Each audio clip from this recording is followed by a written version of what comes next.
Monstrous lies. That's the verdict of the Sunday Telegraph editor Allister Heath on the Chancellor's pre-budget speech. Which all but confirm that she does plan to break a key manifesto pledge and put up taxes on working people. It is not true that Rachel Reeves suddenly came to office and suddenly discovered this massive black hole and suddenly, there was something called COVID, did you know? And something else called Brexit, and let's just blame everybody and everything.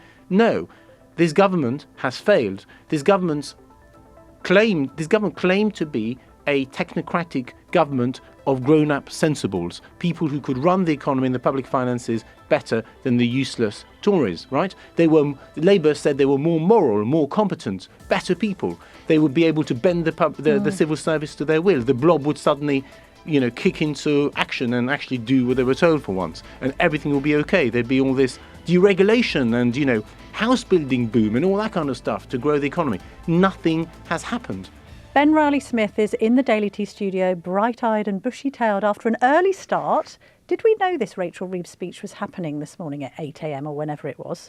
We did know it was that early because we were trying to work out if it was going to be before the markets open, because that would have been super alarm bells. But I think strictly the markets had opened. But yeah, we got a glimpse that it was coming actually last week when there was this diary of Rachel Reeves' schedule that she was holding with Photographers Quartet, and she was practicing a speech for Tuesday. It's not often Chancellors practice regular week in, week out speeches, but last night they confirmed it and they got everybody wondering what on earth was coming. It felt a bit desperate. Sorry, they keep saying, we won't talk about the budget. We don't talk about the budget. And then they give a speech about the budget. Yes. And okay, they didn't say precisely what was in it, but can you explain to us the rationale ahead of a budget of giving a speech about the budget, which you don't talk about what's in the budget? Yeah, I'm not sure I've been to a press conference quite like that, where they are talking with all of the media and the nation's attention on them about something that's coming, but giving no details about what was to come. I think it's pretty clear what they were trying to do. The Treasury has decided they want out very publicly and very loudly the idea that they are going to break their manifesto to raise tax. Now, there's a slither of a possibility that they're doing that to allow expectations to rise so much that actually on budget day they say, we haven't actually done that. It feels to me much more likely they've taken the decision that to increase the fiscal headroom and make you less sensitive to economic moves or policy U-turns, that they are going to substantially raise tax. It looks like income tax is the most likely one to put the public finances on a securer footing. So why would you come out and indicate that now 3 weeks before? They want that idea to oxygenate for the public and also the markets and also businesses to think, okay, this is what is probably coming, and it takes the sting out of the announcement on budget day if that's what they do. She didn't specifically say she was breaking the Labour manifesto, which I see you have a copy of, Ben, in front of you. Tattered, suitably tattered. I love that. Look how well worn it is as we have checked whether they have honoured their commitments. And it's such a depressing document. A very sober Keir Starmer in faded grey, change. Not smiling. Yeah, yes. We're all calling for change but now, it mate. looks like he's asking, do you have any change? Yes. Or increasingly they are. He's lost his job in a stockbroker's. I'll tell you what. He's living on the street and he's going, got no change, mate. And sleeves rolled up. She's wanting us to find some change down the back of the sofa. Yeah. Now, she didn't expressly say, Ben, I'm going to break the manifesto and call for income tax rises. This is how she put it into typically robotic politico-speak. As I take my decisions on both tax and spend, I will do what is necessary to protect families from high inflation and interest rates, to protect our public services from a return to austerity, and to ensure that the economy that we hand down to future generations is secure, with debt under control. If we are to build the future of Britain together, we will all have to contribute to that effort. Each of us must do our bit for the security of our country and the brightness of its future. And then once she had delivered all this, you got to ask a question. Let's have a listen to that. Thank you, Chancellor. It's pretty clear you're keeping open the possibility of breaking your manifesto. As you say, you want to do what's right but not what's popular. If you look at history... Well, I'd like to do both, but... well, often... But I will do what is right. Well, often governments that have broken manifestos have been turfed out. Are you willing to lose the next election if it puts the public finances right? But we've got to do the right things. You know, the problem of the last 14 years is that political expediency always came above the national interest. And that is why we are in the mess that we are in today. You know, there's no reason why borrowing costs in Britain should be higher than every other G7 economy, or why our borrowing costs are higher than in Italy or in France. The reason they are is because the damage done by that mini budget, it might have been 3 years ago, but we're still paying the price of that. But also the price of keep racking up the national debt. 94% of GDP, £2.6 trillion. If we had lower debt and we had lower debt servicing costs, we wouldn't be having to make the choices that we have to make today. And I'm determined to put our country on a more sustainable footing. Public finances that are under control, public services that are properly funded, and yes, with a focus on fairness and on growth, because in the end, growth is the best way out of the challenges that we face. I set all that out, but if you're asking me what comes first, the national interest or political expediency, it's the national interest every single time with me. This is the righteousness of Rachel Reeves. I mean, I love this idea that she doesn't mind being unpopular. Well, you've never been popular. You have always... Also, it's a fair price to pay if you do the right thing. Yes. She's doing the wrong thing, yes. and she's unpopular. No, but I think someone who's constantly doing the wrong thing while pretending it's the right thing has Yes. a unique kind of self-denial. I'm also going to go there and No. say she looked dreadful. This is taking a toll on her physically. Yes. We had the crying in the Commons, which we can't get out of our mind. Whenever we see her now, I was listening to it in the car on the way in, driving the kids in. She sounded shaky and uncertain of herself. Mm-hmm. In the flesh, Mm-hmm. she doesn't look comfortable in the She role. can't nail her look. I'm sorry, I'm going to have to go there. She started with the Lego bob. She's now gone for something that's more relaxed and freewheeling, but I'm afraid it looks like she's been dragged through a hedge. I'm sorry. Tim, you've gone there. You are such a little bitch. I'm sorry. I'm sorry. But if this is all about reassuring people, sending out a chancellor who looks like she hasn't slept for weeks, Yes. and someone has hurriedly put her together for a press conference, it's not good. We shouldn't really go down that road, but maybe Ben, who is looking very anxious at what we are saying about how she looks... Somebody's got to deal with the treasuring the chancellor I know, regularly. I'm going To tiptoe be around fair, sort of woman to woman, I mean, I do think presentation matters. We're going to get on to Kemi Badenoch, who we're actually looking quite confident this morning, even though no one's going to be listening or care what she said. But we'll get on to that in just a minute. Ben, just in terms of her aura, things haven't been right with the Chancellor since Teargate. They just haven't. Well, that was a terrible moment for any politician to lose control of your emotions like that on the front bench. We still don't really know why it is. We were told that maybe something personal, but there's never been any kind of big explanation. I guess stepping back, this is a massive political moment for this government. It is very rare that a government explicitly breaks their manifesto and gets re-elected. So that's kind of why I asked that question about popularity. She brought in this phrase, it's more important to do the right thing than be popular. I mean, the gamble at the core of this, if the Treasury do indeed break the manifesto, is that they're willing to take the political pain now and hope that putting the finances on a more stable footing over the next 2 or 3 years buys you more lee room, eases up the economy, means you're less sensitive to the markets, and in 3 or 4 years' time, you might be able to cut taxes and win back people's trust. How often does that work? No, Public never, trust never in happens. politics is so Never low right happens. now. It's a huge gamble. Yeah, if I rob you now, it might not be a popular thing, but it's the right thing to do. I don't think that works. But to what extent are we being set up for it not being as bad as we all thought? Is this actually part of an operation to make us to gird ourselves for a dreadful budget? And then actually the tax rises are not that terrible. Well, They're not 2p, they're 1p. Well, it's certain they're going to raise tax a lot. Yes. It's certain they're looking at the manifesto. Every budget I've ever covered, the Treasury placed this, it's really bad, it's really bad, it's really bad. Oh, actually, it's not as bad as I thought.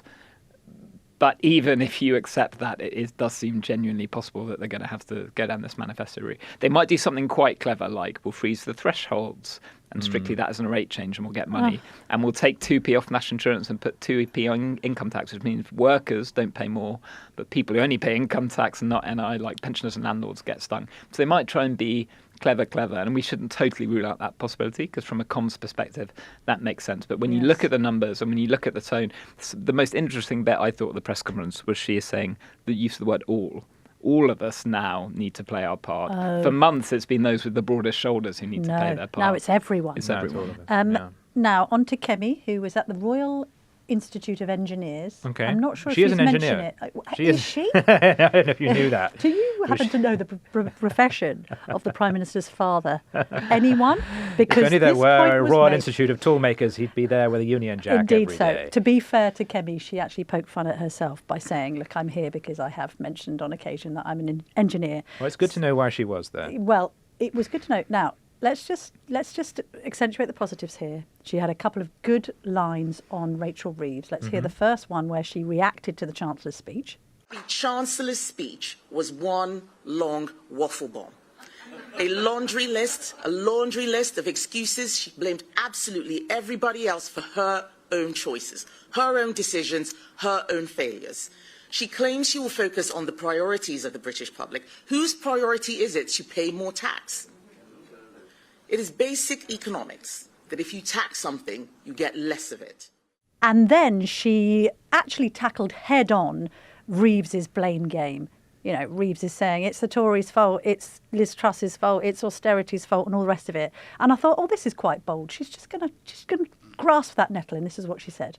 We had a global pandemic. We had a war in Europe that jacked up energy prices. What's her excuse? What's her excuse? They haven't had anything like that happen, and yet we are seeing all of the metrics go the wrong way. Of course, we didn't want to put up taxes, but where did people think the money was coming from where we were paying people to stay at home? Where did it come from? Every action has a consequence. We went into that election not knowing that there was going to be a pandemic, but we dealt with it as best as we can. I'm not here to say everything was perfect, but there is no other party that is talking about fiscal responsibility except us. No other party is going to deliver a stronger economy and stronger borders. We have come up with a plan. Let's get the welfare bill down. Let's get people into work. Every person off welfare going into work is a double whammy. We're not paying for them to be on benefits, and they're going to be contributing taxes. That is the one thing that can be done, and Labour has no plan for it. Anything else that they're talking about is just making excuses. But the trouble is, chaps, at the end of it all, I was wondering what the point was. She didn't announce anything new. It was basically a restatement of everything that she'd said at conference. She reiterated business tax rates to go to zero in the high street and for pubs. She reiterated their desire to cut spending by 47 billion. And I was sitting there going, well, there's nothing new in this. And then she was asked in the Q&A about our colleague Gordon Rayner's brilliant BBC scoop, and there's more on that, by the way, today, because we're moving from them doctoring Trump footage to the mistakes they've made in their Gaza coverage, and do check that out on the website. And so she was asked, actually, by GB News, what's your reaction to this amazing Telegraph expose of a lack of impartiality at the heart of the national broadcaster? And she said she wasn't across that story. Extraordinary. And I just thought, can you just please just make sure you're briefed in the morning? Or don't be so anal about it. I don't know the precise ins and outs of this, so I don't want to pass comment. I spoke to some Welcome aides. to politics. I know. I spoke to some aides afterwards, and they're like, well, we want to make this about the speech, and we don't want to make it about the BBC. I sort of thought to myself, today's news agenda is never going to be about this speech, especially as she hasn't said anything. Today's news agenda is about two things. It's about Rachel Reeves' broken promises, and it's about the BBC's lack of impartiality. Those are the two stories of the day. Jump on one of them. You can jump on Reeves, but everyone's going to say, well, you started it. But you can jump on the BBC. You could show some courage. You should show some mettle. You should actually align yourself with your electorate, the Telegraph readers who are saying, Tim Davies' head must roll, the Director General, and you could just call for him to resign. You could do that with no consequence for you at all. She can't. They're so cautious still. I would imagine by the time this goes out, probably Farage will call for Davey to go. Yeah, he would. He wouldn't hold back. And So can you imagine once again- him not commenting on something because he's not on top of all of the detail? Oh my God. So we have another situation where the Tories, are being offered a penalty in front of an open goal and have, booted it over the crossbar. Can I give a slightly more generous interpretation of what they were trying to do, No, even if they obviously. failed? I think in all the conversations we had at conferences, pretty clere. If you're in that Tory buncoon or somehow trying to plot what is the path back, It's to be seen as the economically credible party, the one that will control spending, the one that will try and create space for tax rises. It's got all of the problems because they got the baggage of what they did, especially in the last that last 5 years of the Tory government when they didn't stick to that. But they can't go super hard on immigration because Farage is always going to be in a tougher place on them on that. If the economy wobbles and people are really concerned about their money, they might look at reform and think, well, I know reform are really tough on the borders. Do I know my pension's going to be paid with Farage? Who's his Chancellor going to be? So they're trying to kind of own that fiscal credibility space. So I think they were trying to insert themselves into the budget narrative by saying, look, we would actually crack down on spending, unlike Labour. We would slash welfare, unlike Labour. But you're right, they seem to be tactically not managing to generate those headlines in a particular savvy way. So I could see what they were trying to do, but there's not many lines in that speech that I can remember a couple of hours earlier that are going to make a headline. Well, I'm today. just making the point. If you wanted to make a headline, you could call for the Director General to do something of the BBC. At the moment, you're not making a headline because you haven't actually said anything new. I mean, Ben, also, you're right, they're trying to own the label of the fiscal conservatives, but they have said they will abolish stamp duty. They have said they'll get rid of rates on pubs, etc. I don't feel that has such credibility anymore because of those promises. Okay, they want to cut welfare. Okay. But even so, also, Reform have shot that fox by saying they won't do anything in government anymore. Do you think it's time for Reform to have a shadow chancellor? I feel if they want to take this to the next level so that we can trust Reform, we need to know, particularly as journalists, who we're speaking to. But then you're going to have a wrestling match between There'll be a Tice wrestling and match, Yusuf behind the scenes. Is that? Do you think that would help Reform if we had a name? Well, it depends who the name was and how credible they were. But certainly they've got this problem about economic credibility. And it's interesting, Farage, for all his faults or things you can throw at them, he has a very perceptive ear to the public mood, but also the political narrative and where he needs to shore himself up. So he's seen that the Tories and Labour are coming out of conference saying we can smack reform in the economy. So he's ditched those tax cuts. I think they do. I mean, Farage had actually asked this directly in the press conference, and he said, look, we are not at the stage yet where we can do that. I understand what people are saying, but I need more time to work out our position. I mean, there's danger if you hand it to Richard Tice or Zia Youssef and they start saying things, then it begins to crumble. Then it has the opposite effect. It's interesting what we're seeing with the reform councils. They do have a hold on local government. And now there's stories about half of those councils Also, now whacking up tax. So I mean, to be dangerous, fair, that. both Tice and Yusuf have run successful businesses. I think Yusuf has made much more money, actually, than Tice. We could compare the bank balances. Maybe we'll do that later. The trouble is that we've had chancellors in the past that have run successful businesses and been self-made millionaires. Jeremy Hunt, obviously, is now shadow, but Mel Stride and others, and it doesn't necessarily help because then you really do blame them when they do really anti-business things, like in the case of Hunt.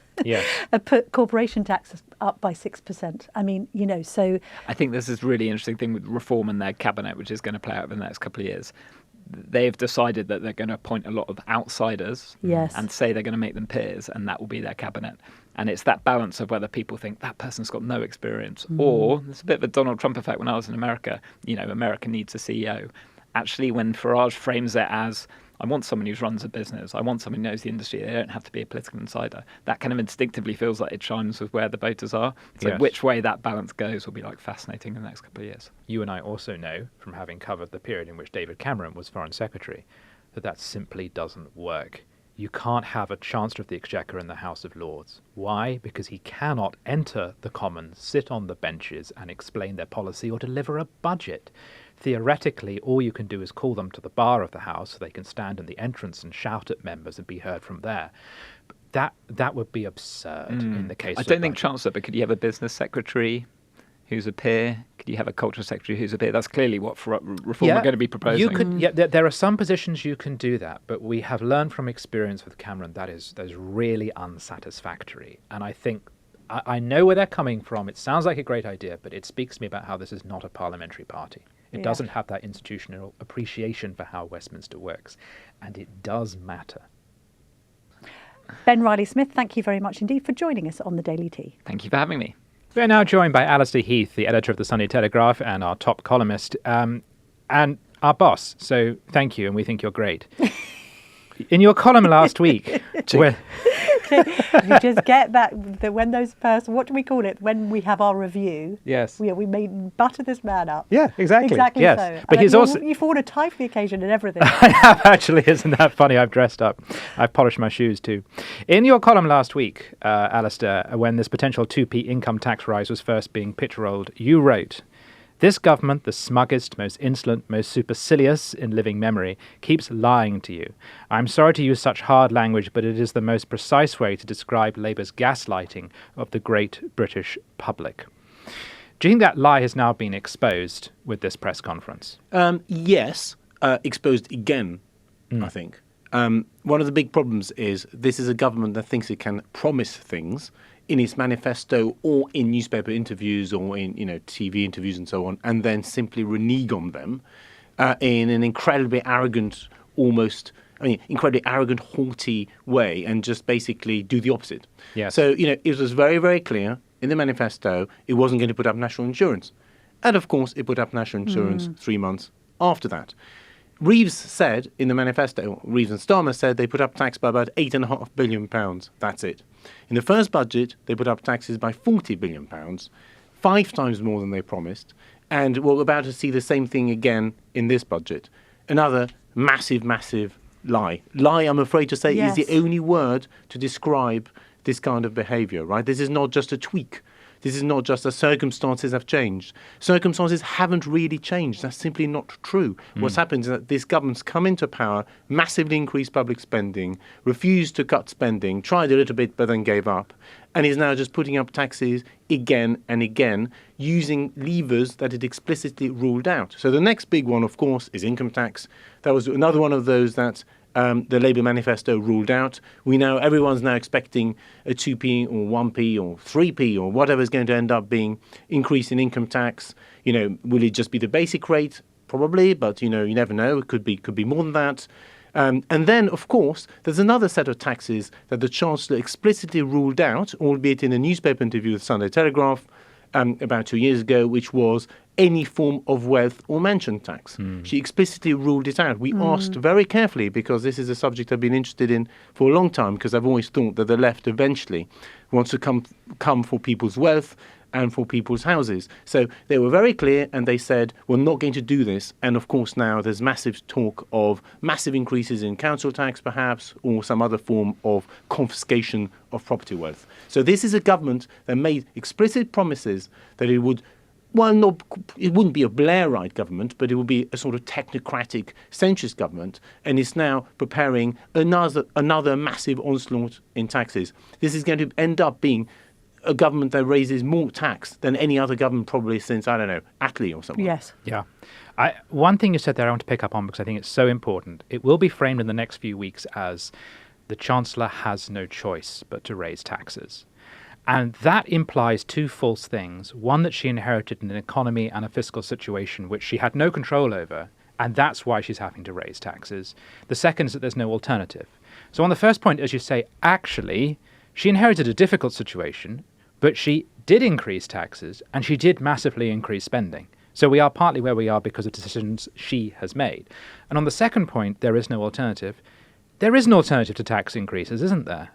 Yes, well, of course, that you can cut spending. Yeah. But I think going back to the first of your points, the Conservative Party made a massive effort to try and regain control of the fiscal situation in its last year in office. I personally disagree with some of the way this happened, i.e. too many tax increases, not enough spending cuts. But nonetheless, they came up with a long-term budget that was quite harsh, especially after the election. But nevertheless, you had these quite harsh public finance settlements that the Labour Party immediately tore up. That is a key point, handing massive pay increases to the public sector and promising all sorts of other money to every part of their coalition.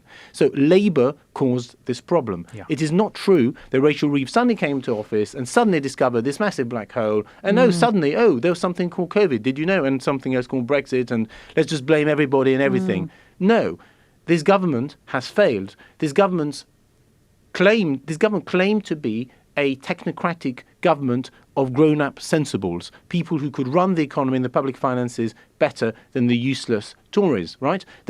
Labour said they were more moral, more competent, better people. They would be able to bend the civil service to their will. The blob would suddenly, kick into action and actually do what they were told for once, and everything will be okay. There'd be all this deregulation and, house building boom and all that kind of stuff to grow the economy. Nothing has happened. Instead, we've had a traditional socialist government that is spending, taxing, and also regulating everything to death with huge increases in regulation on everything from, rental contracts to the labour market. You saying the word gaslighting, have we entered this sort of post-truth period? And maybe it happened when everyone tried to convince us that women could have penises, that politicians now can stand up and tell barefaced lies and expect the electorate to believe them. I make the following points. We have a Chancellor who is preaching fiscal discipline when she has overseen a £20 billion bump in borrowing and the debt having actually increased under Labour by 186 billion quid. Point one. We then have a Chancellor who is blaming, as you say, Alistair, anyone and everything. It's Brexit's fault, it's Donald Trump's tariffs, it's the Tories recently, it's Liz Truss. George Osborne's austerity plan has been blamed for today's fiscal situation, which will strike most people as completely incredible. It's just a ridiculous claim that we're now talking about austerity causing things 15 whatever years on. And then the central premise at the heart of all this is this lie that working people can be defined only by those who earn under £46,000. This was the truth of this lie was exposed when the budget came out. And as you say, everyone said, well, no, if you're increasing employers' national insurance, then it's an indirect tax on workers. Working people are surely people who just work. They could be on £4,000. They could be on £46,000. They could be on £466,000. It doesn't matter. This whole chicanery, this political manoeuvring to try and get false premises across the line is just a total sham. Yes. Or am I over-exaggerating? No. I agree. No. I agree. Yeah. I mean, you're right, but I think I see this as the death throes of an old political order, not of a new order where people can just get away with lying. I don't think people can get away with lying, and I think that is the reason why both the Conservative Party, which sadly didn't always tell the truth either, and the Labour Party are now in a terrible, terrible position in the polls. And our public conversation has yet to adapt to the massive collapse in both those two parties' poll ratings, right? I mean, the most recent YouGov poll puts Labour at about 20%, Tories at 16, 17%. That means the combined share of those two parties is barely above a third of the electorate. Why? Because these are parties that promised things they couldn't deliver. A combination of let's spend, but let's not tax more, And obviously, I'm not making the case for higher taxes here. I'm saying we can't live beyond our means forever. That is where we're going here. We are a country that's now living beyond its means. We're an increasingly poor country. We have impoverished ourselves through 15, 20, 25 years of stupid economic and political decisions. And we're now paying the price. And both parties have refused to accept that, and both parties are now in tatters. Although Reform have had to renege on their contract with the people last year. I mean, a listener called Mike, thank you very much for our exchange, sort of said to me, well, you hauled Richard Tice over the coals. You said that he's broken his contract.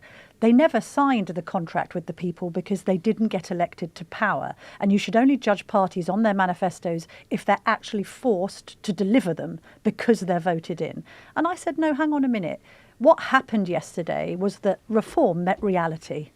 Reform had come out with a load of uncosted spending pledges combined with a vague promise that they were going to make the money back by cutting government waste, doing something with the Bank of England based on a 5% interest rate that won't apply by the time the next election comes around. But anyway, and then yesterday we had Tice telling me, OK, yeah, commitments have become aspirations. So they're all at it, Alistair. Are you more favourable towards Farage because at least he's been honest and said, well, we were going to pledge to cut taxes, but now we've realised we're going to have an almighty trust situation on our hands. So I've now had to back off from everything I vowed last summer. Well, look, yes, I mean, ultimately, I think he had to do what he did, and I'm happy that he's done what he's done, which is basically to accept reality, as you've just said, Camilla. Of course, the original plans didn't add up. On the other hand, they didn't. They won a few seats in the last election. They're now a serious player. They're now ahead in the polls. There's been a transformation. It's still the same party, but the world has completely changed. That party's biggest challenge now is to tell the people, show to Middle England that they are a serious party that won't implode and trigger a financial crisis the day they come into office. So I think what Farage did this week made a lot of sense. But it's just step one. Right, he actually now needs to give us the details of all these sorts of plans that he mentions, maybe looking at public sector pensions, for example, which I think would be an excellent idea. These sorts of policies. Look, yes, Reform had policies that were uncosted going into the last election. That's unfortunate. However, I'd much rather that they accept that now and come up with much better policies, which means that the public discourse and the current debate can actually be all about reality. So basically, I'm happy with what Farage has done. I think he had to do that to become a serious party. That doesn't absolve Rachel Reeves of anything, because she was ahead in the polls. They were a serious party. Everybody knew they were going to win the election. They won the election, and then they proceeded to immediately refuse to actually do what they promised. I think Labour adds an added dimension to this, which makes them so awful, which is they're holier than thou about it. A bit like the way in which they attack Boris over Partygate, and then we've had one scandal after another. On the economy, this morning, Rachel Reeves and all her briefers are saying, we're all in it together, or we've all got to contribute, as if this is like a wartime situation. Again, completely out of their hands. It's like a tsunami or something, and we all have to pitch in. Well, no one asked me. I already pay a reasonable amount in tax. The kind of people who are probably going to get clobbered at the next budget pay far more even than I do. So they're already contributing. The idea that they're not already contributing, they are already contributing. Business already contributes. Farmers have already been asked to contribute. Employers have been asked to contribute, right? But also, I wasn't in favour of the lockdown. I personally think the Ukrainian war should have been wound down sooner than it was. No one's asked me. I don't regard myself as personally responsible for any of the disastrous policy choices of the last 20 years. Well, nobody asked for mass migration over the course of the last 25 migration. years. So why am I suddenly being told... Nobody voted for it. It wasn't in manifestos. My country having been run badly, not having voted... well, I voted twice for a winning party, but not having voted for most of the parties that have run things. Why am I suddenly being asked to pay for everything? But you make many very, very good points here. One of these is immigration, right? Immigration is where all of this started, which was endless lies, basically, in manifestos from the Conservative Party when they promised to reduce immigration and increased it instead. This is kind of where it all started. And now we've ended up with taxation and public spending, where the Labour's completely imploded, basically, and is immense. These aren't... The scale of the lie is gigantic. It's almost unfathomable, right? Yes. If you say you're going to put up taxes by £8 billion, if you say there's going to be no bad surprises, you're not going to put up income tax, you're not going to put up national insurance. By the way, they didn't say they're not going to put up employees' national insurance. They said they're not going to put up national insurance. So clearly there was a massive manifesto breach. And then you end up putting up taxes by, say, £80 billion over 2 years. This is a huge lie. And we're talking about a lie that did not happen because of an unforeseen catastrophe. There was no massive new pandemic. There was no massive new war, right? We already knew about the Ukraine war. And by the way, none of this extra public spending has anything to do with military spending, because Starmer's commitment to increase defence as a share of GDP hasn't even started yet. No. And in any case, it's fully funded via reducing foreign aid. So yes, this is a monstrous situation, I think. This is why I'm describing the Labour Party as insolent, because they almost seem happy that they're doing this. They almost want us to. Of course, you must understand why we lied. Yes. It was a noble lie. It was to just help us win the election, us the good people, so we could get rid of these horrible Conservatives. No, it was an untruth, and I can't see them being forgiven. They will not be forgiven. For what they have done. They just won't be. I think they're also a bunch of Puritans who enjoy pain. Yes. I think the spirit of Stafford Cripps runs through that party. They love a period of austerity. But also, by the way, I just don't think it's going to help them with the left. They've lost the right and they've lost the left. Right? Yes. The left is flocking to the Green Party, who are total nutters. Yes. Full on Yes. proper socialists. Like Yes. the new guy in New York. Exactly, Mamdani. Mamdani. Yes, no, but also just I love the fact that Donald Trump just described him as, quotes, a communist lunatic. Well- we would love to see that rhetoric around Polanski and Yes. Sultana and Corbyn, because that's precisely what these people are. Yeah. They're total economic calamitists. Yeah, But, well, but they hold up the fantasy that there is somewhere a tree that you can shake. And so so they at least the Greens are not saying everyone must pay. They're not going to squeeze But all it's- of us. by the there's way- They're going to say there's just the denial super about rich. the millionaires' exodus. There's yeah. denial. Yes. I mean, I went on this luxury cruise last week, okay, with a lot of our readers, but an older demographic, and we Were you had tempted dinner. to go on sailing away Well, from the UK a little and bit. never I come tell you, back? I tell you what my overriding feeling was. You know, there's a certain generation that are all right, and it's my father's generation who's nearly 80. These are people who retired from teaching 20 years ago. And I thought, well, and they're travelling a lot. They're going on several cruises a year. And I sort of thought to myself, in what world can my children envisage a retirement of 20 plus years where they are going on round the world cruises and really comfortable? What property will they own? How much Yes. money will they earn? You know, what can we pass down to them, because everything is going to be taxed until the pips squeak. I mean, Yes. there is something quite frightening. And those young people will blame capitalism, but in fact, Labour destroyed the private pensions market 20 Well, I hope years they ago. don't blame Well, there's no capitalism. growth. There's no economic growth, right? And there's no way our societies can survive with very little economic growth. I should say there's very little economic growth. There's some economic growth, but there's far less economic growth per capita than there has basically been since the start of the Industrial Revolution, at least for an extended period of time, and at least not in wartime, right? This is a situation we've gone through for the last 15 years or so. And it's not surprising when you ally that with massive technological change and huge amounts of immigration that you're going to create all sorts of political issues. But I think one of the points Tim made was spot on. There's two forms of socialism. There's the form of socialism where everybody has to pay and pay and pay. That's France.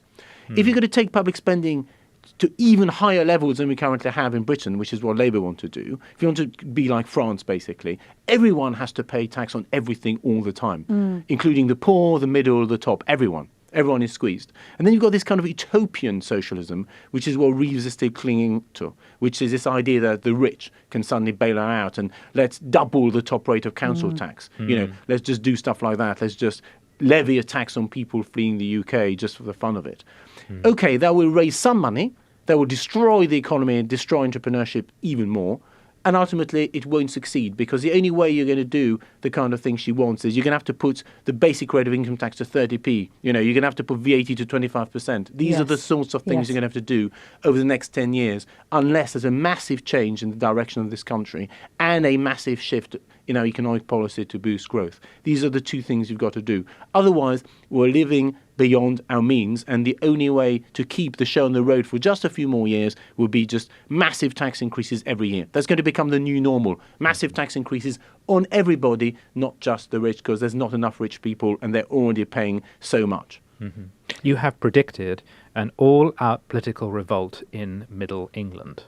Where do you think that revolt will take place? Does that mean reform?